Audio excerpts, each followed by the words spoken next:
I'm going to discuss a little bit about the economics behind this GoFundMe for Trump's wall. I'm going to try not to get into anything political related to it. I mean, I think it's an extremely dumb idea, but I can always do a separate video on that. I'm sure other people have covered why it's stupid, but I'll have to look into that, see if anyone's done a sufficient explanation of that. But let's just talk about the economics here a little bit. The economic power behind this, the economic mechanic of consolidation of wealth. Okay, so almost $20 million have been raised. And by the way, I found out about this through somebody. I don't really pay attention to what Trump's doing or any president of the United States is doing because I've been there, done that, seen it all. And it's annoying. It's ridiculous. All the time, every single president. And anyway, back onto this. So they've raised almost $20 million of a $1 billion goal. I guess this thing's going to cost more than a few billion. I don't know. But, so they're not even close to the goal, but $20 million is still a lot of money. You can do a lot with that, even as a government. But, I think it's about, what is it? I think I got it up here.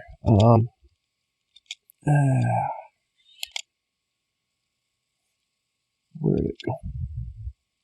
I thought I had it up. Yeah, here it is.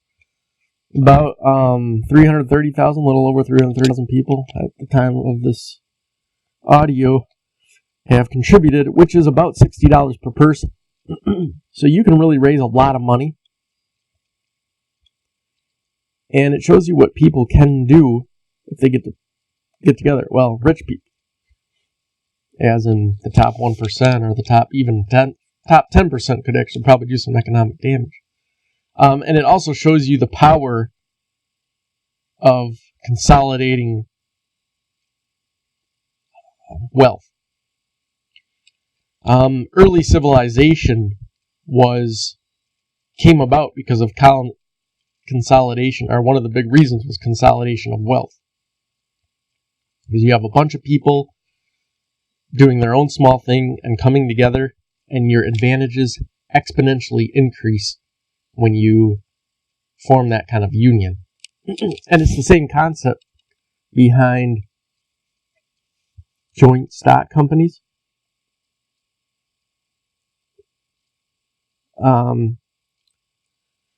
Like back in the day, starting the medieval times, at least in medieval Europe, I mean, it may have happened before in Rome or the Song Dynasty.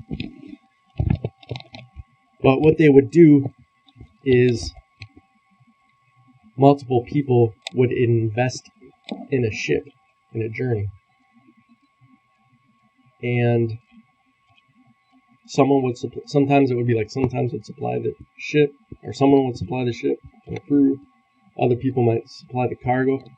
And they'd all share the risk of that trade journey or whatever.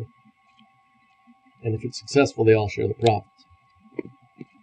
And then beyond that, you have, the joint stock companies, which came about in Europe in the 1200s. Again, it may have came in Roman times. It may have came during the Song Dynasty and before that. And basically, you have a bunch of people contributing a little bit of money, and then you're creating this huge financial beast with a bunch of people contributing just a little bit. Another thing it shows you is how much power governments have, especially big governments, even in countries that are mostly dirt poor like China. Gathering all that wealth with a few rich people and a whole bunch of poor people, you can create so much power through taxation.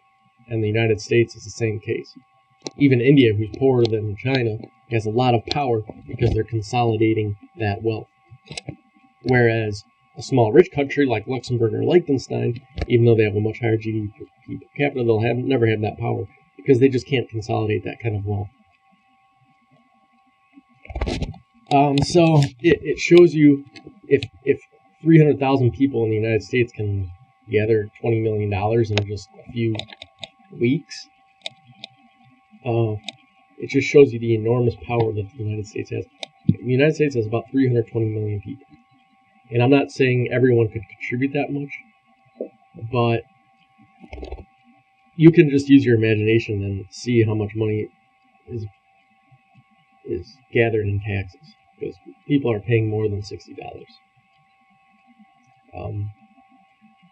I mean, every week we pay, the average person pays what, a couple $100, or every other week at least, to the government. I didn't do the math on that before. But you're giving a lot of money, and that's a lot of money, and people don't understand the size of the United States yet. It's like Germany plus Italy plus England plus Spain, and maybe even another one, France plus France. That's about the size of the United States. That's huge. It's way too big for how just dysfunctional it is, and how dangerous of a country the United States is. But anyway, it also has implications of corruption. Because if you have a corrupt government receiving that kind of money, well, not only can they do bad things with it in the government, which they do, but they get to pick and choose who they're contracting, the private companies. For instance, you could look at something like the defense industry, weapons companies, or anything that has to do with transportation of troops or anything. They can pick those companies who get these contracts with the government, and they just funnel in mass amounts of money. You can even go down to something like smaller governments, or even still, federal government, is something as small as, coffee machines in the public buildings or whatever. They can pick their friends. They can get their buddies who own businesses and make them rich, give them deals that other people just don't have access to. So there's high implications of how easy it is to sneak in corruption. It just cannot be monitored, at least in the current state of affairs. Just something to think about, a little economic lesson. That's all I got.